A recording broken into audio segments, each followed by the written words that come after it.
Patuloy na nagbibigay serbisyo. Pag-asa at saya. GMA Regional TV. Kapuso ng bawat Pilipino.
Ito ang GMA Regional TV, One Mindanao.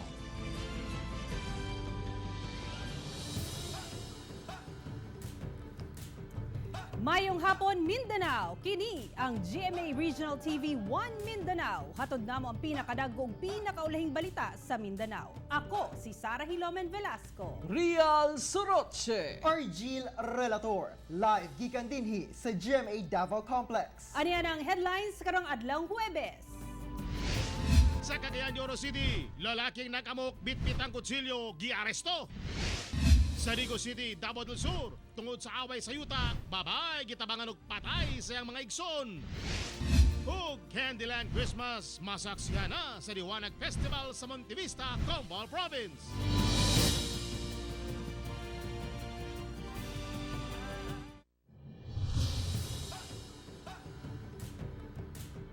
Usa ka lalaki nga armado og kutsilyo ang nagwild sa Cagayan de Oro City. Hinuon gilayon kining nadakpan sa kapulisan. Atong sayron ang detalye niini pinagi sa live report ni Clyde Makaskas. Clyde. Sara daw usa ka eksena sa usa ka pelikula ang pagkadakop sa mga lalaki nga armado og kutsilyo. Sa kuhang video sa usa ka netizen, makita ang pag-amok sa usa ka lalaki sa Venere Street duol sa Carmen Public Market. Ang suspect nga si Arnold Heraldeso, dunay dalang kutsilyo o ginapangtiunan matod pa niini ang mga galabayng sibilyan. Sa video, makita sab ang pakig-negotiate sa kapulisan ngadto sa suspect. Gani, hasta ang inahan niini, mihangyo na kaniya nga mutahan na lang.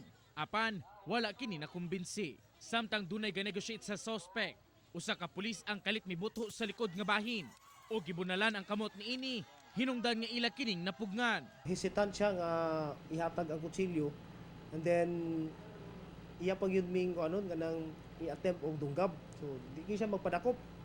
13 inches nga gitason sa kutsilyo ang nakuha gikan sa suspect. Wala usab kuno kini kaaway, busa ginabistigahan kung unsa ang hinungdan sa pagwild niini. Kapangayo daw og kwarta siyang mama. Na wala siguro matagai itong ilain nato. So maybe wala siguro to kakaon. So baka Kasong paglapas sa possession of illegal firearms o bladed weapon, ingon man sa alarm and scandal ang ipasaka batok sa maong dinakpan. Sara. Okay, daghang salamat, Clyde Makaskas. Usa ka babae gipatay tungod lang sa away sa yuta. Ang mga suspect, 5 kakabanay nini. Aniya ang detalye.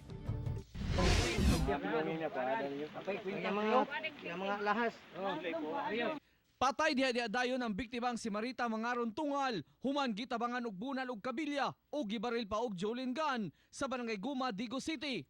Suspect moong 5 ka mga kabanay nini nga sila Marlitong Mangaron, Antonio Mangaron, Flor Divina Mangaron Tampipe, Rafael Mangaron ug Gerson Mangaron Tampipe. Ang atong kapulisan ni react didto.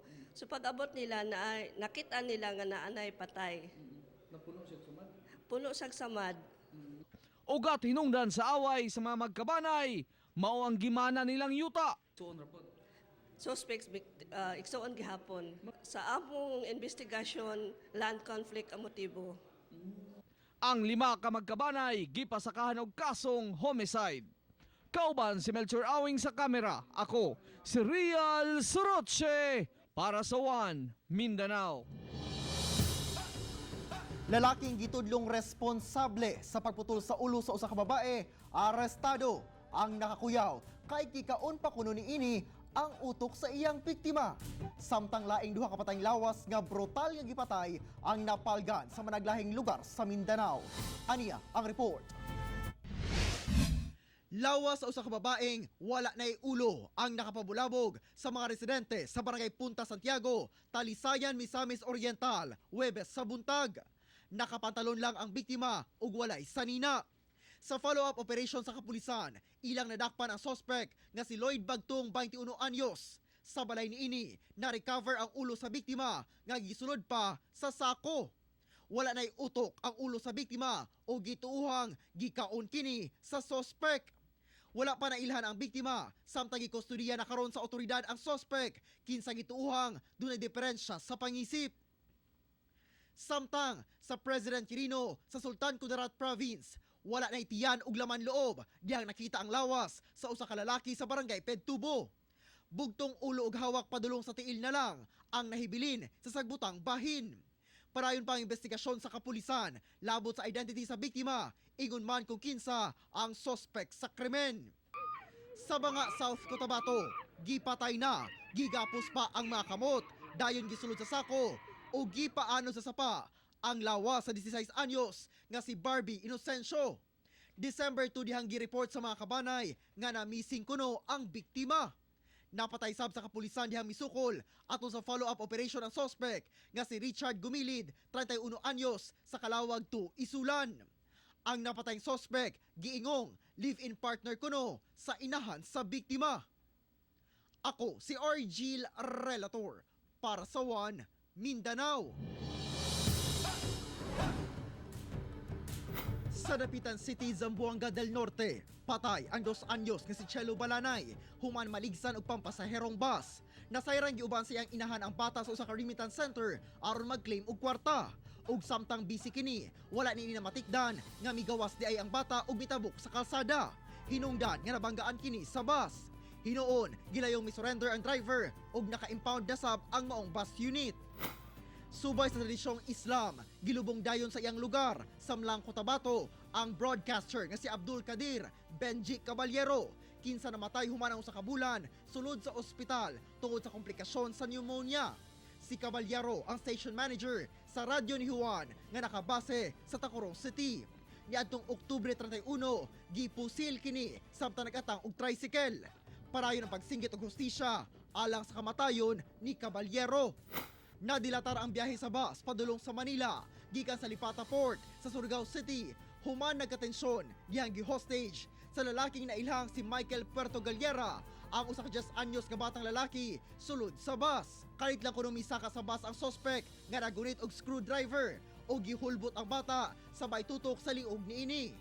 Human sa 3 ka oras nga negosasyon, daw wala kini plano nga buhian ang bata. Busa diha nakatsyempo ang mga pulis. Ila kining napatay. Gilayon sa may pailawom ang bata sa debriefing. Human kini na trauma.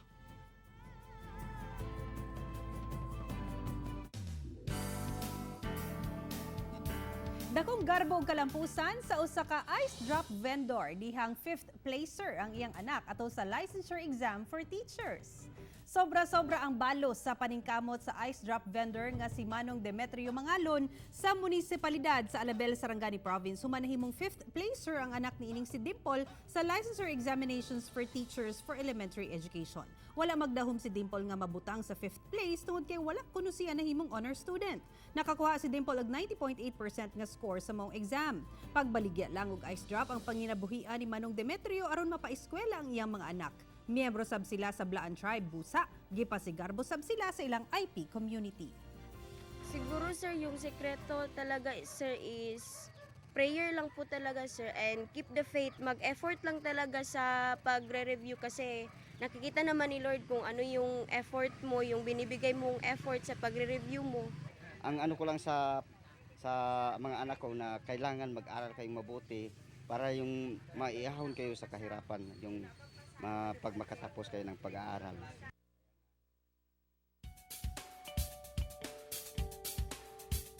Sunod sa 5 ka adlaw, may pailalom sa orientation training and seminar ang mga pet owners sa Barangay Biao, Gianga, Davao City nga gipangunahan sa kapulisan. Ani ang report ni Cyril Chavez. Nagbalampuson ang gipahigayon nga 5-day orientation training and seminar alang sa mga pet owners sa Barangay Biao, Gianga, Davao City. Gitapos kini pinaagi sa usa ka programa kung asa giila ang mga pet nga nahimong outstanding atol sa ilahang training. Ang Labrador nga si Baste ang midaog sa Pet Walk Show.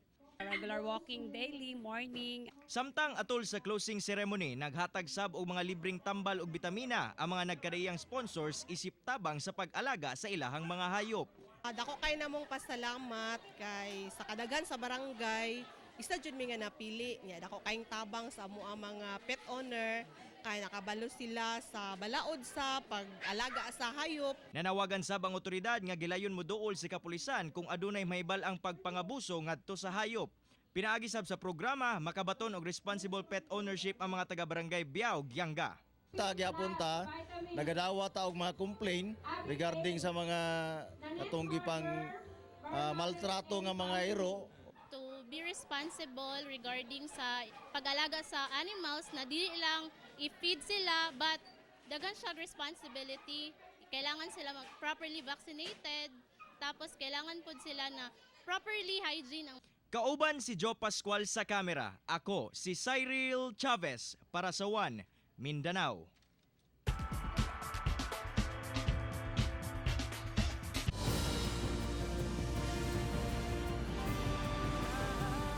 Ito ang GMA Regional TV, One Mindanao.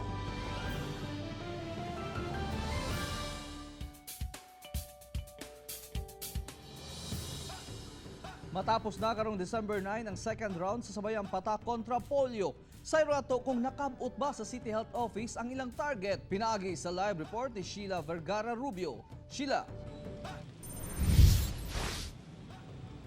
Real nagpabiling taas ang ihap sa mga bata dinhi sa dakbayan sa Davao nga napatakan og kontra polio. Kini tungod kay ginakumbinsi gayud sa mga health workers ang mga ginikanan, gawas lamang sa mga nagabalibad tungod kay gidili kini sa ilahang relihiyon.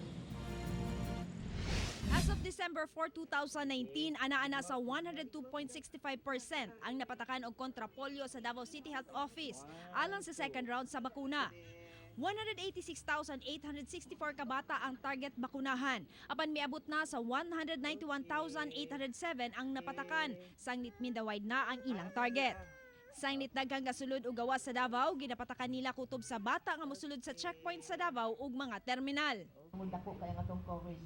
We have to do it in 2 weeks para ma-cover kita na. Ang atong purpose ani while there is a time limitation, time frame kay is to stop the virus transmission. Kutob na lang karon Domingo ang second round. Busa, nanawagan sila sa mga ginikanan sa wala pa nabakunahan o kontra polio nga magpapatak na. Daghan ta itag ipang-deploy kay nag-coordinate man gud ta sa mga private sectors, no? So daghan po ta mga volunteers, no? Nga nagasuyod yun door to door.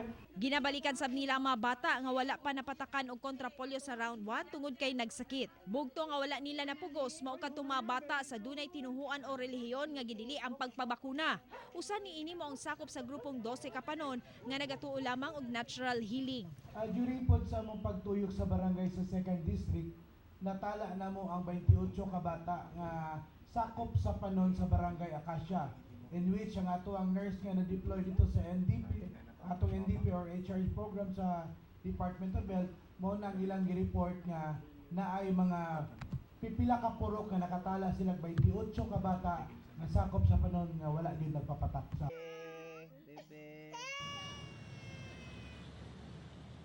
Real subling na nawagan ang City Health no ngadto sa mga ginikanan nga mukooperar gayud. Ilabi na nga kutob karong Domingo na lang ang round 2 sa kontrapatak polio. Real. Okay, daghang salamat Sheila Vergara Rubio.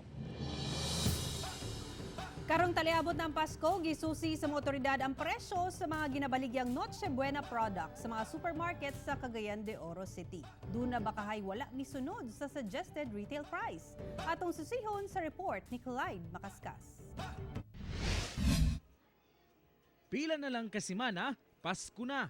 Gani ang mga tagbalay. Karon pa lang nagsugod na sa pagpamalit alang sa Noche Buena ug salo-salo sa Pasko. Busa sa tinguha nga maprotektahan ang mga konsumante. Naglusad og inspeksyon ang mga personay sa DTI ug City Price Coordinating Council. Usa-usang gipangtan-aw ang mga Noche Buena products nga ginabaligya sa merkado kung nisubay ba kini sa suggested retail price kon SRP. Gikan sa mga pasta, cheese, mga gatas ug uban pa, walay gipalabay ang mga otoridad. Dapat gyud ang mga Noche Buena products on sale ang ilang mga presyo based on SRP. Wala man kuno'y report nga nadawatan ang DTI labot sa anomalya sa presyo ni ini. Apan pagpaniguro lang kuno ang ilang gihimo karon. Gawa sa presyo hugot sab nga ginatan-aw karon sa mga otoridad kung asa nagikan kining mga pork products nga naa diri sa mga mall aron masuta kung apektado ba kini sa African swine fever. Approaching na ang Christmas, so mo magini siya ang sellable kaya nga mga items karon. Kining usa ka konsumante nga si Nestle, aminado nga sa daghang higayon, matingala siya nga kalit lang ang pagsaka sa presyo sa mga palitonon matag Disyembre. Busa, maayo kuno ang gihimong inspeksyon karon ug monitoring. Kinahanglan gyud nga mo barato dili kay pag-abot sa December, musaka. Kauban si Jade Gavas sa kamera. Ako, si Clyde Makaskas para sa One Mindanao. Karong panahon sa Kapaskuhan, unsa pa ba ang mapalit sa inyong sinsilyong 5 pesos? Atong sayron, pinaagin ini nga report. Sa 5 pesos, candy alang sa mga bata lang bakaha ang mamahimong mapalit. Sanglit nagsugod na ang mga Christmas party, diin dunay exchange gift. Ang imong 5 pesos sa bulsa, gamit kaayo. Sa Davao City, sa imong 5 pesos, makapalit na ka og pangbalot sa imong regalo. Kini ang pinakabaratong gift bag nga baligya ni Sirenia Ungab sa dalang Ilustre. Siya na usab ang nagahimo sa gift bag. Dunasay tag 8 pesos, 20, 40 og 50 pesos depende sa gidak-on ug materyales nga gigamit. Mao gyapon ang presyo pero ang mga materyales ang napalit nagsaka ang uban-uban wala. Dili kay mao man gyapon makuhaan lang ang makaginansya lang kung gamay. Wala kuno'y plano magpasaka sa presyo ang mga manindahay, bisan pa man ug nagkaduol na ang adlaw sa Pasko, basta mo ginansya lang bisag gamay. Dili pa man kayo kuan kanang di pa kayo kusog kay kanang pa man kayo party. Kung gusto ko no og mas convenient, mamahimong mupalit na lang og pangbalot sa regalo. Apan kung nagtipid, mamahimo man sab nga mangunay sa pag-wrap sa inyong ipang regalo. Kauban si Mel Colmenares sa kamera. Ako si Argil Relator para sa One Mindanao.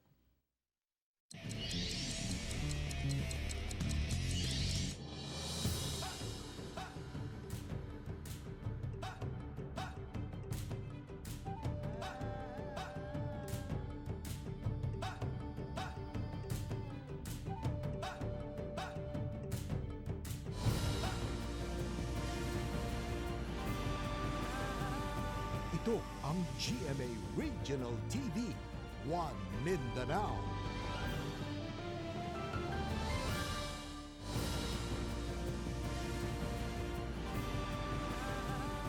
Ito ang GMA Regional TV, One Mindanao. Hakot Award mga programa sa GMA Regional TV sa nagkadaang reyon sa prestihiyosong Anak TV Awards 2019. Aniya ang report.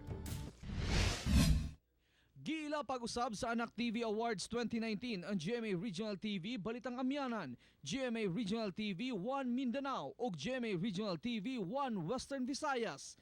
Lakip sab sa gipasidunggan ang biyaheng Do30. We are more driven, more encouraged, no, more inspired to look for materials na mas meaningful doon sa buhay ng mga taga Davao at buong Mindanao. Giila sabang special live coverage sa GMA Regional TV Pete Senior. The GMA Regional TV Balitang Bisdak Special Live Coverage. Halabira, the GMA Regional TV 1 Western Visayas Dinagyang Festival Special Coverage. Kapuso sa Kadayawan, the GMA Regional TV 1 Mindanao Special Coverage. O kapuso sa Panagbanga, the GMA Regional TV Balitang Amyanan Special Live Coverage. Prioridad sab sa GMA Regional TV ang maghatod og mga programa nga kakuhaan og pagtulunan og mahimong ehemplo sa kabataan. Pagpamatuod nini ang advokasya sa GMA Regional TV nga hatagan og labing pagtagad ang mga lokal nga balita, sanglit, local news matters. Ako'y talagang nagagalak sapagkat yung ating mga newscast, no, na-elevate na natin, na-elevate to the next level of giving quality content. Ako, si Real Soroche, para sa One Mindanao.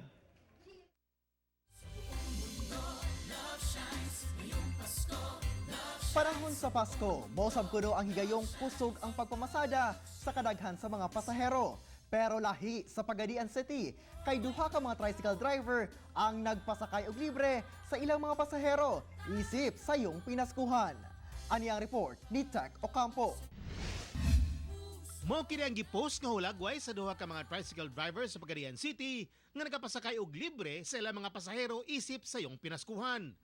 Usa diha kining si Litagem Ornilio, kinsa bugtong panginabuhian uban siyang bana ang pagpamasahero gamit ang tricycle. Tag 150 pesos matag adlaw ang ilang renta sa tricycle, wala pa'y labot ang gasolina. Apan karon, dili siya maningil og pamasahe kaysa yung pinaskuhan niya kini sa iyang mga pasahero. Murag payback ramang gunan ako sir kay sulod sa pila ka tuig na ko nga asa akong bana tricycle driver, ako po tricycle driver. So klaro kayo nga kami nabuhi mi sa mga pasahero. Si Eddie Fuentes, gusto man kunong mutabang sa mga kabus, dili man usab niya mahimo kay usasab siya kakabus. Busa, pagpasakay og libre na lang ang iyang itabang isip pinaskuhan sa iyang mga pasahero. Diha na lang ako gipamaagi sa tricycle. Gibutang na ko ang libreng sakay para makaabil tong bisan pagkwartahan pa or pobre pa. Makaabil, malipay naman po sila. Mas malipay po ko kay labi na moingon nga salamat kayo. Busa, dagong pasalamat sa mga nakabenepisyo sa libreng pasakay, labi na sa mga estudyante o trabahante. Dako kay itong tabang sa mga isip mga estudyante kay makasave mi sa mga pamilitay taga-adlaw sa ilang gibuhat diyon. Salud jud kay mi sa ila sir. Kay nana karon no, wala tay kwarta di. Mas may maka napoy libre nga atong masakyan. Nindot po na nana. Busa kang Kuya Eddie ug Ate Litagem, mabuhay kayo o hinaot daghan ang sama kaninyong mupaambit sa gugma o paghinatagay karong panahon sa Pasko. Ako, si Tech Ocampo, para sa One Mindanao. Gibuksan na nga doon sa publiko ang 19th Diwanag Festival sa Monte Vista, Compostela Valley Province. Kung unsa makita ato sa festival, atong sarong pinaagi sa report ni Cyril Chavez. Libuhan ka mga katauhan ang midagsa atol sa formal nga pagbukas sa Diwanag Festival sa Monte Vista, Compostela Valley Province. Subay sa konseptong Candyland og temang 19 years of giving pride and joy to Montevistanon, kalipay og kasadya gayod ang gibati sa mga mitambong. Makahingangha gayod ang grandiosong Candyland houses nga puno sa Christmas lights, candies, teddy bears ug uban pa. Gusto mi nga mag-witness ani nga butang Candyland daw sir, pagkanindot gid sir, walay laing makatupong kundi ang pagkanindot sa Monte Vista sir, mora gid garbo sa Monte Vista sir. Karon pati jud ninduta diri. Bilib kay diri la sa Monte Vista naingon ani. O dagay ta ako mga anak, ako jud gisoray diri man ni hapon. Atol sa okasyon, gipakita sab sa mga Montevistanon ang ilang mga talento sa pagsayaw, pagkanta ug costume design. Aron pod malipay ang katawhan sa lungsod sa Monte Vista, dili lang sa lungsod sa Monte Vista. Kay gidugok naman ta sa tibuok probinsya. And I hope nga malipayon po sila nga mo duaw diring bahina. Ang Diwanag Festival mulungtad pa hanto Disyembre 27 diin dunay nagkariyang mga aktibidad ang nakahanay. Kauban si Joe Pascual sa kamera. Ako si Cyril Chavez para sa One Mindanao. Kumpiyansa ang provincial government sa Compostela Valley nga mudaog ang yes nga vote atol sa Davao de Oro plebiscite. Karong Sabado na himuon ang plebisito sa Compostela Valley Province alang sa pag-usab sa ngalan niini ngadto sa Davao de Oro. Duha lang ang pilian sa kapin 4,000 registered voters sa probinsya. Ang sistema sama sa gihapon nga gihimo niadto eleksyon nga moadto sa presinto ang mga botante aron mobotar og yes kung pabor ba sila nga mahimong Davao de Oro ang ngalan niini. Samtang kung no, dili sila uyon. Samtang kapin libo sab ka mga pulis ang deploy alang sa maong plebisito. Sa mga kapuso natong generals, di na sa Barangay Conel sa General Santos City, kita-kits ugma para sa laing hugna sa Kapuso Barangayan. Makisadya sa atong Kapuso Barangayan ug maki-avail na sa libreng haircut o blood pressure monitoring. Malingaw sab sa mga padula, papremyo ug uban pang sorpresa. Musa kita-kits ta diha sa Barangay Conel Multipurpose Gym, General Santos City, sugod alas 10 sa buntag. Hatod kini sa inyong Kapuso Istasyon, pinaagi sa Regional TV 1 Mindanao.